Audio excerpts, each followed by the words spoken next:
জৰুৰী খবৰ এবাৰ কাশ্মীৰ ফাইলছৰ পিছত এবাৰ পুনৰ বিতৰ্কত সোমাই পৰিছে অন্য এখন চলচ্চিত্ৰ যিখন চলচ্চিত্ৰৰ নাম হৈছে দ্য কেৰালা ষ্টৰী আৰু যিখন এতিয়া চলচ্চিত্ৰ দেখা গৈছে ৰাজনৈতিক মহলৰ এক তুলপাৰ সৃষ্টি কৰা পৰিলক্ষিত হৈছে কাশ্মীৰ ফাইলছত যিহেতু তেওঁলোকৰ যি পৰিচালকজনে যিখন ছবি নিৰ্মাণ কৰিছিলে সেই ছবিখনে ইতিমধ্যে বিতৰ্কত সোমোৱাৰ পিছত পুনৰ তেনে এক ছবি যে এতিয়া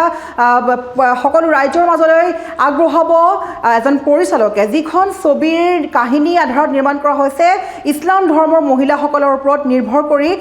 যিসকল লোকে ইছলাম ধৰ্ম গ্ৰহণ কৰে যুৱতীয়ে ইছলাম ধৰ্ম গ্ৰহণ কৰিছে সেইসকল যুৱতীৰ ধৰ্মান্তৰিত সংখ্যাৰ ওপৰত নিৰ্ভৰ কৰি এক বিশেষ কাহিনীৰে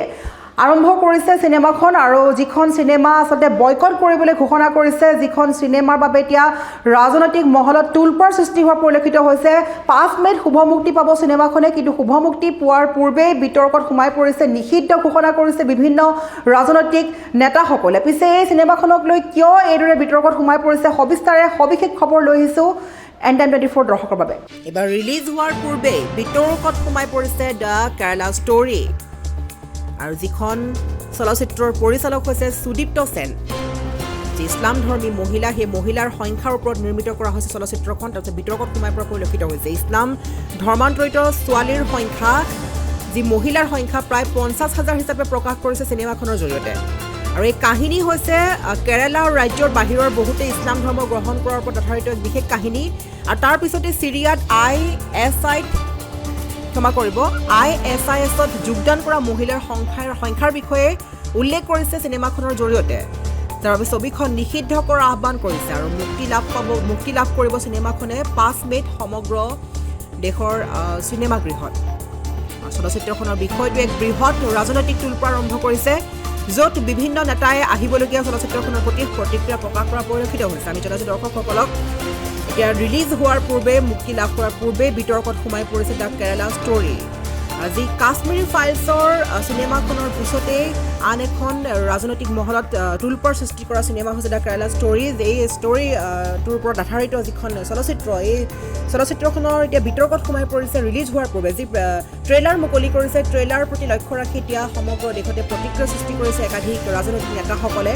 প্ৰতিবাদ সাব্যস্ত কৰিছে এই চিনেমাখন নিষিদ্ধ কৰিবলৈ কিয়নো চিনেমাখনত যি পৰিচালক সুদীপ্ত সেনে দেখাইছে ইছলাম ধৰ্মী মহিলাৰ সংখ্যাৰ ওপৰত নিৰ্মিত কৰিছে এখন চলচ্চিত্ৰ যিসকল মহিলাই ইছলাম ধৰ্মান্তৰিত হৈছে সেইসকল মহিলাৰ সংখ্যা প্ৰায় 50,000লৈকে বৃদ্ধি পাইছে বুলি প্ৰকাশ কৰিছে চিনেমাখনৰ জৰিয়তে যাৰ বাবে এতিয়া এই কাহিনী কেৰালাৰ ৰাজ্যৰ বাহিৰৰ বহুতো ইছলাম ধৰ্ম গ্ৰহণ কৰাৰ ওপৰত আধাৰিত কাহিনী হয় যাৰ বাবে আৰু সেই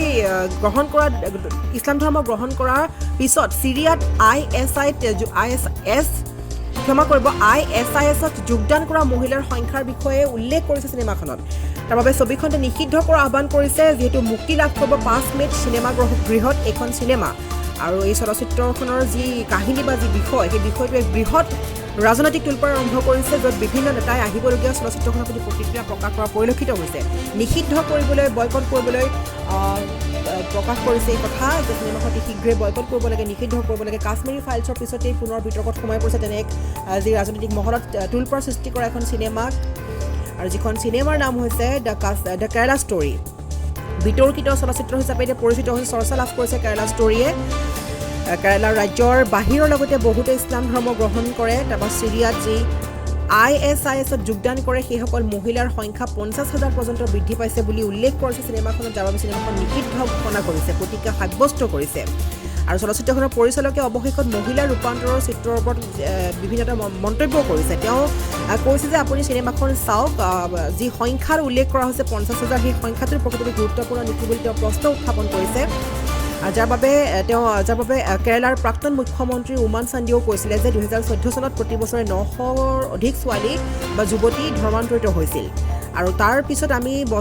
বছৰ হিচাপে এক সংখ্যা গণনা কৰিছোঁ আৰু যোগ কৰিছোঁ আৰু সংখ্যাটোত উপনীত হৈ 50,000 উল্লেখ কৰিছোঁ তেওঁ এই কথা উল্লেখ কৰিছে কিন্তু কেৰালাৰ মুখ্যমন্ত্ৰীগৰাকীয়ে কৈছে প্ৰাক্তন মুখ্যমন্ত্ৰীগৰাকীয়ে কৈছে যে 50,000তকৈ অধিক হ'ব বুলিহে তেওঁ উল্লেখ কৰিছে আৰু গতিকে এই কেৰালা চৰকাৰৰ ওচৰত এটা RTI দাখিলো কৰিছিলে যাতে প্ৰতিখন আৰক্ষী থানাৰ অধীনত সন্ধানহীন হোৱা ছোৱালীৰ পৰিসংখ্যাৰ ধৰ্মান্তৰৰ অভিযোগ দিয়া হয় কিন্তু তেওঁলোকে এটা ভুৱা ৱেবছাইট লিংক দিয়া হৈছিল যিটো পৰীক্ষা কৰিবলৈ নাছিল কোনো সুবিধা এটা উল্লেখ কৰিছে আৰু এইখন চিনেমাই 5 মে'ত শুভ মুক্তি লাভ কৰিব আৰু যিটো চলচ্চিত্ৰৰ বিষয় যে ধৰ্মান্তৰিত হোৱা ইছলাম ধৰ্ম গ্ৰহণ কৰা যুৱতীৰ সংখ্যাক লৈ আধাৰিত এখন চিনেমা যিখন চিনেমাৰ বাবে নেতাই আহিবলগীয়া চিনেমাখনৰ প্ৰতি লক্ষ্য ৰাখি প্ৰতিক্ৰিয়া প্ৰকাশ কৰিছে এক বৃহৎ ৰাজনৈতিক শাৰী আৰম্ভ কৰিছে ৰাজনৈতিক মহলৰ সৃষ্টি হোৱা পৰিলক্ষিত হৈছে এই চিনেমাখন বয়কট কৰিবলৈ চিনেমাখন নিষিদ্ধ কৰিবলৈ আহ্বান জনাইছে একাংশ ৰাজনৈতিক নেতাই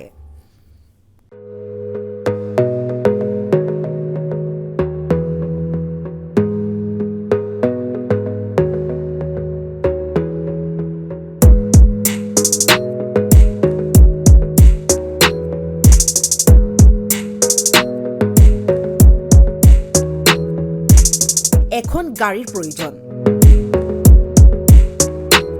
চাৰিচকীয়া বাহন এখন লোৱাৰ নিশ্চয়কৈ মন যদি আপোনাৰ বাজেট কম তেন্তে আপোনাৰ কাষত আছে অন্য এক অপচন আপোনাৰ কাষত আছে ব্যৱহৃত কাৰৰ dealer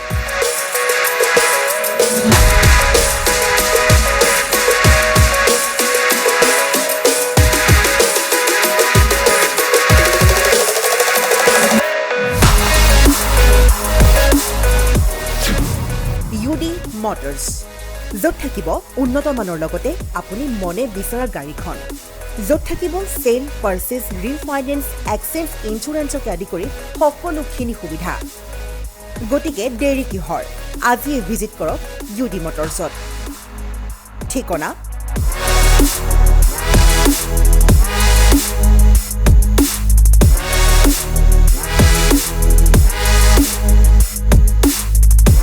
Borbari VIP Road 6 Mile Guwahati PIN code 781036